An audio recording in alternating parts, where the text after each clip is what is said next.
গ্রাম বাংলায় সাধারণত সপ্তাহের একটি নির্দিষ্ট দিনে হাট বসে। এসব হাটে পাওয়া যায় নিত্য প্রয়োজনীয় বিভিন্ন ধরনের জিনিসপত্র। কিন্তু এমন কিছু হাট আছে যেখানে কোনো পণ্য পাওয়া যায় না, নেই কোনো দোকানপাট। এসব হাটে লাইন ধরে দাঁড়িয়ে থাকে শ্রমিক। দেখলে মনে হয় যেন মানুষের হাট।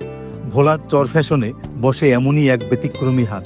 হাটের এসব শ্রমিকদের কৃষি ও গৃহস্থালী কাজ সহ অন্যান্য কাজের জন্য চুক্তিতে কিনে নেন আগ্রহীরা। আমিও একজন কর্মজীবী মানুষ।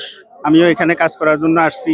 ৩১ বছর যাবত এখানে কাজ করি। যেদিন বাজার হচ্ছে এর পরের থেকে মানুষ এখানে বেচা কিনা হয়, মানুষ কাজ করতে যায়, গৃহস্থরা আসে মানুষ নেওয়ার জন্য নেয়। কৃষি কাজ করি, আমি জমিন রুই খেত কোবাই সব কিছুই করি। তারপরে আজকে বাজার আইলাম 900 টাকা চাই, 800 টাকা কইয়া কয়।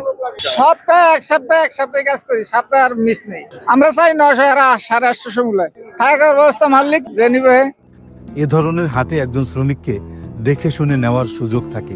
পণ্যের মতো বিক্রি হয় না শ্রমিক, বরং বিক্রি হয় তাদের শ্রম আর জীবিকার সংগ্রাম। শ্রমজীবী এসব প্রান্তিক মানুষকে বিভিন্ন সময়ে সরকারি সহায়তা প্রদান করে থাকে উপজেলা প্রশাসন।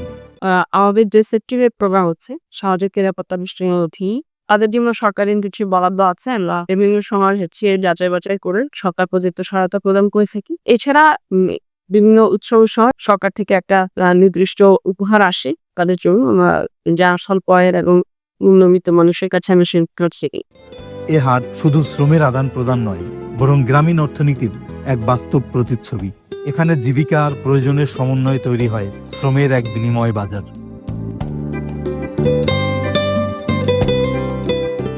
ডেস্ক রিপোর্ট, বাংলাদেশ বেতার, বরিশাল।